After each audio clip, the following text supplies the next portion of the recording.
나중에 이제 그간의 기본소득으로 뭐 여성도 또는 뭐 우리 청년도 문화도 시민단체도 이렇게 쭉 그 현장에서 계시는 분들하고 얘기를 나눴는데 오늘은 이 농민으로서의 역할도 해보시기도 하고 또 그런 농민들을 돕는 운동도 하시기도 하고 또 한편으로는 이 문제를 단지 그냥 돈의 이렇게 이용도뿐 아니라 가치에 대한 얘기도 나눌 수 있는 분으로 모처럼 이렇게 자리를 함께 해주셨습니다. 지금 강화에서 또 한편으로는 경기도 양수리 쪽에서도 뭐 이렇게 두 현장을 갖고 계시면서 활동하고 계시는 주원정 목사님 농민 활동가 이렇게 모셨습니다. 네, 반갑습니다. 감사합니다. 예, 반갑고요. 오늘은 더 멋지게 나오셔가지고 더 빛이 납니다. 우리 박병상 대표님 같이 하셨고요. 예.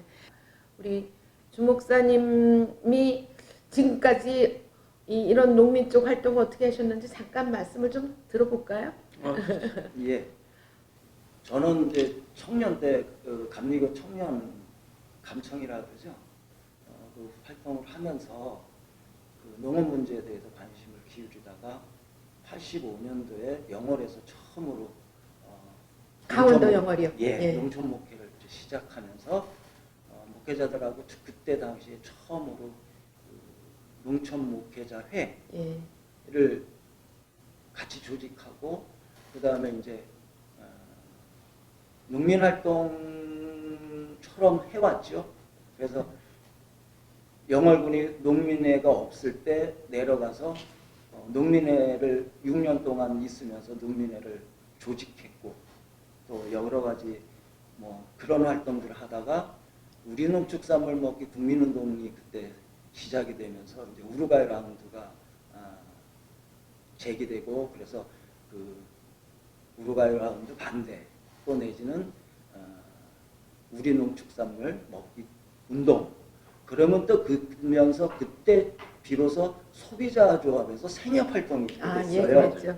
그래서 여성민회랑 같이 그때 생협이 시작이 될 때 같이 좀 도와주기도 하고 그러면서 이제 활동하다가 먹거리 운동 아무래도 우리 농축산물 먹기 운동을 하면 먹거리 운동이 되니까 먹거리 운동도 하게 되고 그러다 보니까 슬로푸드 운동을 하게 되고 또 경기도에서 처음으로 아세아, 오세아니아, 오스트레일리아 이렇게 하는 아우구스티스 저기 세계 대회를 처음으로 열었어요. 경기 남양주에서 그때 거기에 이제 참여하면서 했죠. 예, 그러니까 마침 얼마 전에 제가 바로 이런 농업의 중요성 그리고 농민의 삶의 질 향상 그래서 기본소득을 이제 굉장히 주장하시는 분들을 많이 말씀을 들으면서 오늘 이제 그런 대화로 좀 우리가 풀어가는데 우리 박사님이 한번 그런 점에서 여는 질문 또 여는 대화 한번 시작을 해보시죠. 글쎄, 저는 뭐 생물학을 전공했고요. 요즘 와서는 이제 인류세 얘기를 많이 하는데요. 저는 뭐 정정 목사님께서 저는 생물학 전공하면서 생물학 전공한 사람이 왜 이런 짓을 하지? 저는 그런 생각을 할 때가 많았어요. 유전자 조작을 한다든가 이런 짓을 하는 것이 이게 생물을 이용해서 돈벌이 하는구나. 이 사람들은 생물을 파괴하는데 자기를 몰두하는구나 이런 분노감 같은 게 이러는데요. 목사님도 비슷할 것 같아요. 청지기를 하자고 이제 청원에 불을 태우고 공부를 하셨는데 주변에 보면 안 그런 사람이 대부분이잖아요. 그러니 그럴수록 더 농촌으로 달려가시거든요. 땅에 살고 있는 무수한 생물을 보지 못하는 눈으로 생산해내는 농산물이 누구를 살찌게 할까? 아무도 살찌게 하지 않습니다.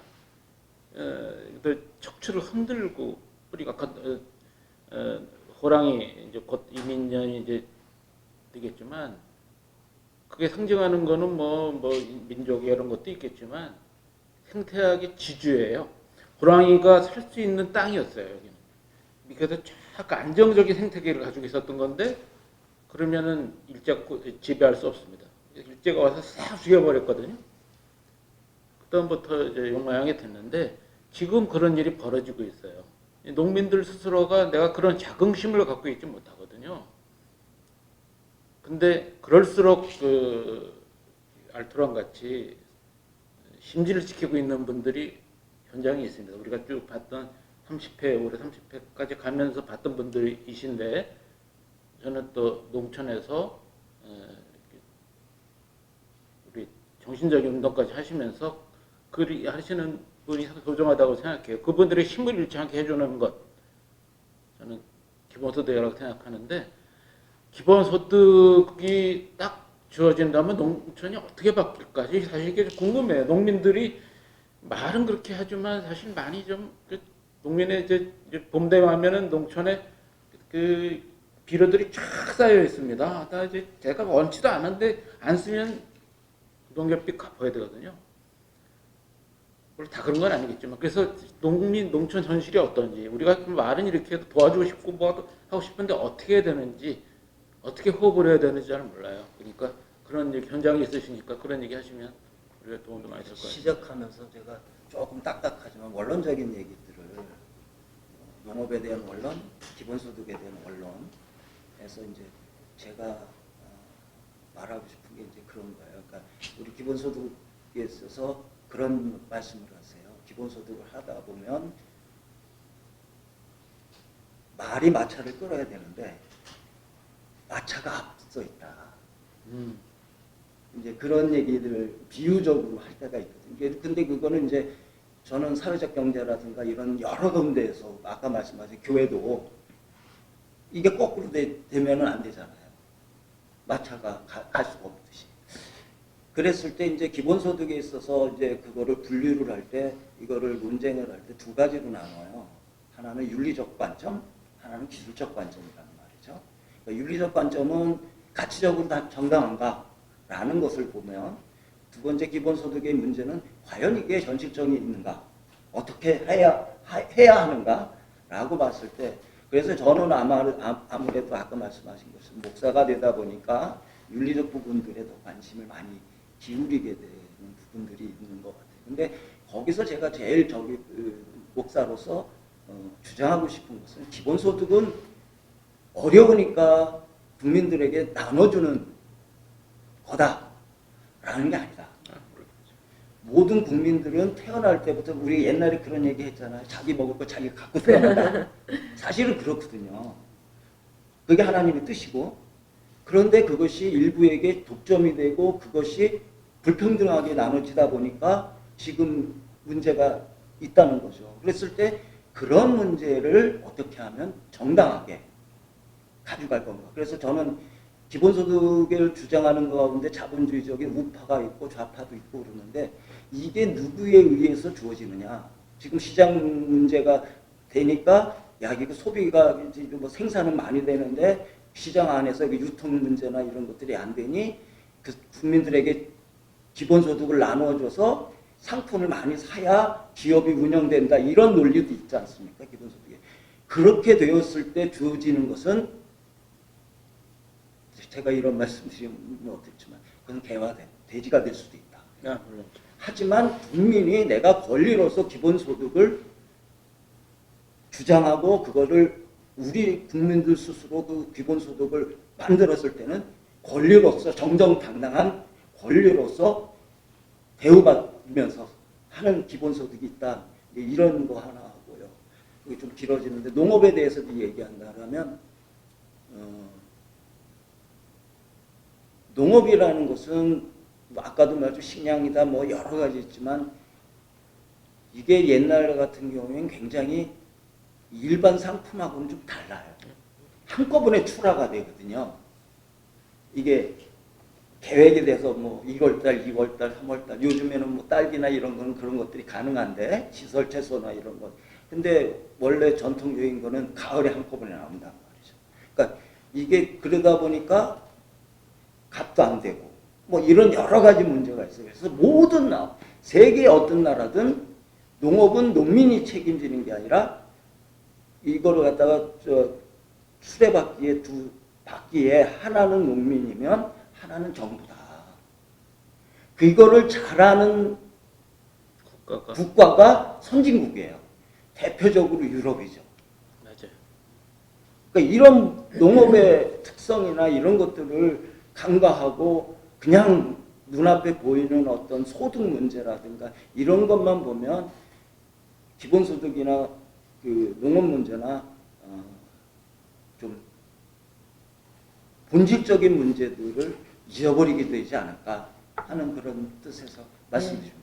아주 뭐 저희하고의 그 가져야 되는 생각에 대해서는 뭐 일치를 하는 부분인데, 다만 이 기본소득이 그런 권리로서 또는 농민들의 가져야 될 가치관으로서의 그런 것들이 이 시기에 뭐 한참 동안 그런 게 다 있어도 그 얘기를 해도 소리가 안 들리고 뭐 또 그것이 반영이 되지 않았는데, 지금 이 시기에는 그 얘기가 귀담아 돼서 정부가 또는 정치 지도자가 또는 우리 전 국민이 그거에 대해서 반응을 하고 또 자꾸 이렇게 거기에 대한 구체적인 정책과 실천이 있어야 된다고 보기 때문에 이제 오늘 이게 주제가 된 거죠. 뭐 그 윤리적인 부분은 뭐 두말할 것도 없지만 특히 지금 시기에 그 우리가 놓치기가 지금 굉장히 위험한 시기인 그런 기후 위기라고 하는 것, 그리고 또 한편 그런 중에는 자꾸 농업 분야가 한쪽에 뭐 큰 기업이나 뭐 기업농이나 뭐 또 대량 생산하기 위한 어떤 걸로 해서 자꾸 위축이 되면서, 또 한편으로는 지금 코로나 같은 그런 상황에서 다 국민들이 나라는 부자인데 국민은 가난하다, 이게 우리나라도 요즘에 이제 적용이 된다고 하는 그런 상황에서 지금 이제 조금 전에 우리 박병상 박사님 말씀하신 것처럼 현장에서 지금 농민들의 삶은 어떤지, 우리가 이제 보통 이 유튜브를 보시는 분들 중에 많은 분들이 도시민들이기도 하고 또 이런 얘기들에 대해서는 같이 공유를 하지만 현장 얘기도 좀 궁금하거든요. 마침 지금 뭐 말씀하신 대로 겨울이 제일 뭐 제철 뭐 이런 농업을 하기에는 지금 제일 휴지기일 텐데 어떻게 지금 농민들 삶이? 그러니까는 그동안에 이제 뭐 농민 운동이나 이런 부분들이 제일 중요하게 했던 것이 구조 문제하고 가격 문제였어요. 농산물 가격. 그래서 이제 하는데 요즘에는 좀 그것도 중요하지만 다른 게 접근을 하는 거죠. 그러니까 농민의 삶, 그리고 농촌이 뭐게, 농업이 뭔지 이런 거를 질문을 하면서 농민들에게 그만한 대우를 해줘야 된다라는 것으로 이제 접근해서 지금은 가장 그런 측면에서 비슷한 농민 수당이 전국 농민의 70%가 지금 되고 있어요. 근데 그거는 지자체 중심이에요. 네, 정부가 아니라 국가 정부가 아닌 지방 정부에 의한. 농민들이 기본소득을 받았을 때 어땠을까? 네. 그러면 지금 농민들이 오늘 뭐 심을까? 올해는 뭐를 해야 되지? 상품을 돈 돼야 되니까. 그러니까 그러다가 몰리기도 하고 그러니까는 거기다가 뭐 옛날에 그런 일 있잖아요. 배추 있으면 밭대기로 하면 하루나 이틀 전에 가기 전에 농민들한테 얘기합니다. 약치라고. 아, 약치라고. 그러니까 그게 뭐냐면 그래야 수확하기고 이게 보존이 됩니다. 이제 그런 식의 이 짓거리는 농민들이 안 할 거다는 거죠. 그리고 농민들도 편안하게 정말 농민의 마음으로 먹을 상품을 생산하는 것이 아니라 먹을 양식을, 먹거리를 만드는 그런 농민으로 나는 변화된다. 자부심을 회복하는 거죠. 그렇죠. 그러니까 그럴 수 있고 그렇기 때문에 이거는 뭐 많은 사람들이 뭐 농민 기본소득을 하면 농민에게만 주어지는 것으로 생각하는데 그렇지 않다는 거죠. 그러므로 인해서 농민들이 그렇게 함으로 인해서 건강한 먹을거리, 안심하고 국민이 안전하게 먹을 수 있는 먹거리들이 생산이 되고, 또 농촌은 이 지금 말씀하신 기후 환경이나 이런 것으로 인해서 되는 것이 아니라 훨씬 더 우리가 가지고 있었던 옛날의 농촌의 아름다운 풍경, 그래서 우리들로 하여금 농촌을 가면은 도시 사람들한테 정말로 그 삶의 원초적인 그걸로 돌아가고 휴식을 가질 수 있게 하는 그런 농촌, 정원형 농촌이 될 거라는 거죠. 그렇게 되면 이건 단순히 농업 뭐 이런 걸 떠나서 농민기본소득이나 이런 것들을 통해서 훨씬 더 사람들의 마음 또는 여러 가지 것들의 이런 부분들이 좋아질 거다. 그렇죠. 한참 바쁠 때 저도 조사를 한번 갈 적이 있는데 저는 조사 뭐 궁금하잖아요. 농민들한테 물어보려고 하면 이제 지금 좀 움직여야 되는데 걸리적거리니까 비키라고 그래요. 그러면 예. 좀 아쉽더라고요. 예. 이제 만약에 농민 기본소득이 되면 예. 농민촌이 이렇게 생태계도 지켜지고 경관도 지켜지고 그리고 내가 먹는데 뭐 걱정하지 않아도 된다면 그렇게 도시에서 어떤 그때 대학원생들이 와서 조사하고 하는 거 예. 얼마나 예뻐요. 그래서 좀 도와주고 싶고 집에서 그러면 차도 한잔 마시고 가라 이렇게 할 수 있고 이게 바뀔 거예요. 저는 이제 의식주를 생각하는데 이제 의식주도 있지만 생명체가 살아갈 때 가장 기본적인 게 공기, 물 그리고 밥입니다. 공기와 물은 이건 뭐 돈 내고 하는 건 아직은 아니니까 그리고 이거는 이제 없어지면 그냥 이제 생존이 끝나는 거니까 이제 물, 밥부터 본다면 밥이 기본이거든요. 어쨌든 기본소득이라는 이걸 얘기를 하면서 우리가 다시 원천적인 그런 삶의 그 부분을 되새겨보고 또 소중한 땅이라든가 물이라든가 뭐 이런 것들에 대한 것도 철학적으로 다시 생각해보는 계기는 된 것 같은데 하여튼 몇 년 전부터는 청년수당이든 농민수당이든 뭐 그것이 이제 기본소득이란 이름으로 우선순위 부분으로 가겠지만 현장에 계셔 보니까 그런 것들이 느껴지시는가요? 그러니까 어쨌든 그 해남에서 농민수당을 시작하면서 농민들이 이런 얘기를 해요. 처음으로 자기들 농민들 손으로 어떤 정책을 만들어갔다. 여태까지는 정부에서 뭐 해주고 이렇게 해서 거기에서 정부 정책이 뭘까 하고서는 농사 지을 때 거기에 해바라기처럼 있었던 농민들이 농민수당이라는 것을 가지고 주인의식을 가지고 처음 이게 전농이라고 하는 대서 농민들이 고백하는 거가 그런 거죠. 이제 또 한편으로 되어지는 것이 농촌기본소득이에요. 예. 그러니까 농촌기본소득하고 농민기본소득이 뭐가 다른가 보면은 농민기본소득은 농민들 지금은 네. 농민수당은 가구별로 주는 거를 개인별로 주고 그거를 뭐 기본소득의 원리에 따라 정기적으로 뭐 이런 것들이 돼 있다면 농촌기본소득은 특히 관심을 기울이고 여기에서 이제 박진도 교수 같은 분들도 거기에 더 관심이 있는 건데 지금 농촌 지역 소멸 문제가 있잖아요.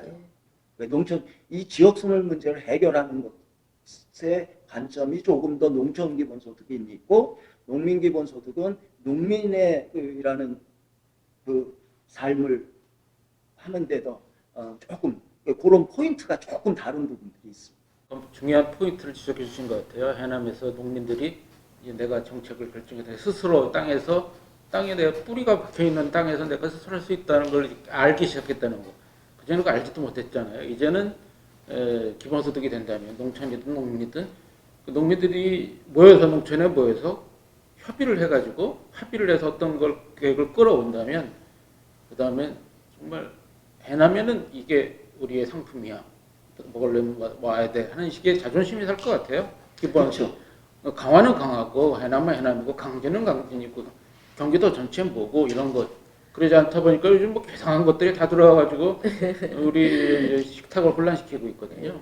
어떤 측면에서는 이게 이제 일종의 뭐 여기저기서 한다고 하는 거는 국민들의 뜻을 이렇게 지금 현실적으로 나오고 있는 거고 또 보셨을 때 그것이 자부심도 또는 한편에 생활에 실질적인 도움도 이렇게 된다면 뭐 국회라는 게 사실 국민의 대의기관 아니겠습니까? 그 대의를 가장 잘 결집을 시켜서 우리가 하겠다 하는 쪽에 국민들이 선택을 할 수 있는 거기 때문에 그런 점에서도 지금 이 얘기를 우리가 현장의 당사자들을 목소리들이 여기서 많이 나와줘야 된다라는 거죠. 뭐 바로 새로운 일상이 그렇게 만들어 가자고 하는 거거든요. 그쵸. 그런 걸 여는 사람들이 우리 독자들께서 오늘 이 정도 대화로 또 아주 기본 철학에서부터 그리고 현장의 농민들이 지금 이런 기본소득이나 이런 문제를 가지고 미래를 만들어가는 거에 그 어떤 기대치나 이런 것들 같이 협력해 줄 수 있는 그런 마음도 좀 생긴 것 같은데 이제 좀 마무리를 좀 해야 될 것 같습니다. 우리 박사님 말씀하고 우리 목사님 말씀하고 그렇게 마무리할까 합니다. 우리가 얘기한 것 중에 하나 좀 더 넣고 싶은 게 있는데요. 이제 우리가 기본 우리 삶의 뿌리를 찾아가는 이제 뭐 과정이라고 생각할 텐데 우리는 거품 속에 살다 보니까 놓치게 되는 게 너무 많았는데 이걸 계기로 해서 알아야 되겠어요. 근데 우리 하나 더 놓치는 게 다음 세대까지, 미래 세대까지 생각해야 됩니다. 미래 세대가 살 수 있는 것은 거품이 아니라 단단한 안정적인 우리가 기대와 뿌리를 내렸던 땅이에요. 근데 그 땅을 누가 지켜야 돼요. 지킬 수 있는 사람은 농민입니다. 그렇죠. 농민이 거기서 농업을 할 때 가능한 거고 그러려면 삼농이라고 하잖아요. 농민, 농촌, 농업입니다. 이것이 안정되지 않으면 다음 세대는 없어요. 그러니까 이거를 시민도 좀 알았으면 좋겠습니다. 고등학교를 졸업하고 대학교 가려고 하는 청년들도 좀 알았으면 좋겠고요. 우리가 건강하게 살아가려면 땅이 살아야 된다는 거. 이걸 계기로 해서 알고 정말 정치하는 분들 정말 중요한 거는 다음 세대 아니겠어요? 다음 세대가 건강하자고 지금 정치하는 건데 그렇다면 땅에 대해서 잊으면 안 됩니다. 아주 뭐 굉장히 우리 목사님이 고개를 끄덕이면서 동의하시는데 이제 마무리. 그러니까 이게 이제 농업 문제만이 아니라 거기서 이제 일 노동 이게 개념이 달라져야 되거든요. 옛날에는 시장에서만 소비되는 또 내지는 유통되는 노동의 가치만 얘기했지. 그렇죠. 우리가 사실은 이 삶이라는 것이 그런 노동만 있는 게 아니잖아요. 근데 요즘엔 이제 그것이 시장에 나오다 보니까 돌봄 노동이라든가 뭐 가사 노동이라든가 이런 부분들. 또 농민들이 농업이라는 가치를 그 농산물 가격으로만 봤던 관점에서 농민들이 일하는 것 자체가 거기서 땀 흘리는 것 자체가 이 사회에 이 국가와 이 지구에 얼마만큼 큰 기여를 하고 있는지 거기에 대한 국가 또는 사회에서 마땅히 그걸 지불해야 된다. 그래서 기본소득 안에서는 그런 뭐 보이지 않는 가사노동이라든가 돌봄노동이라든가 이런 부분에 대한 것이 있지 않습니까? 배려가 돼야 되죠. 네, 그런 것처럼 그래서 기본소득을 통해서 우리는 그동안에 이 일방적으로 시장으로만 움직였던 모든 것들 그리고 그것에 관심을 기울였던 모든 것들이 이제 새롭게 봐야 할 때가 되었다. 저는 그 얘기를 마지막으로 하고 싶습니다. 어떠셨습니까? 우리 새로운 일상을 여는 사람들 미래 세대를 우리가 어떻게 꾸미고 걱정하고 끌어갈 것인지 그리고 그것이 혼자가 아니라 함께 해야 된다는 그런 것들 잘 좀 새겨보시는 시간이 되었을 거라고 생각합니다.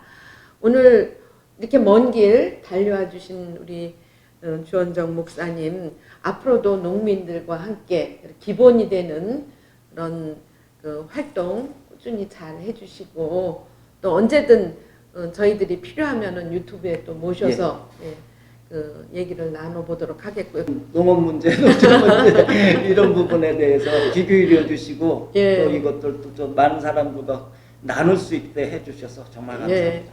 아마 농민 여성들도 이런 얘기들 나누는 거에 대해서 특히 또 좋아하실 것 같고 그리고 오늘 무엇보다 박 박사님이 이 원천적인 얘기를 하시니까 더 말씀에 아주 힘이 들어가는 것 같습니다. 비록 어렵더라도 비록 미래가 이렇게 우리한테 뭐 금방 희망있게 보이지는 않더라도 이렇게 손잡고 같이 나가면 정말 우리 후대를 위해서 후세대를 위한 좀 더 좋은 세상 지구가 좀 더 제대로 숨 쉴 수 있는 그런 세상으로 만들어갈 수 있을 것 같고요. 다음 뵐 때까지 모두 건강하시고 또 좋은 날만 있기를 진심으로 기원합니다. 예, 이제 마치겠습니다. 예, 감사합니다. 감사합니다.